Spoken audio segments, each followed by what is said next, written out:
Hello Roblox lovers, this video I'll show you how to see Roblox password. First open Roblox, then click on three dot or more. Scroll down and go to settings. Then click on accounts info.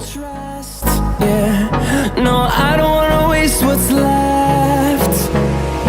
And Click on password. Oops, there have no option to see password. Then go to Google. turns to sun rays, and on we'll go. Click on manage your Google account. Through the wastelands, through the highways, and on.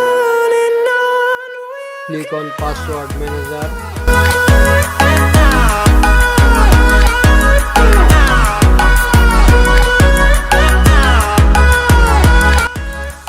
Then scroll down and tap on Roblox.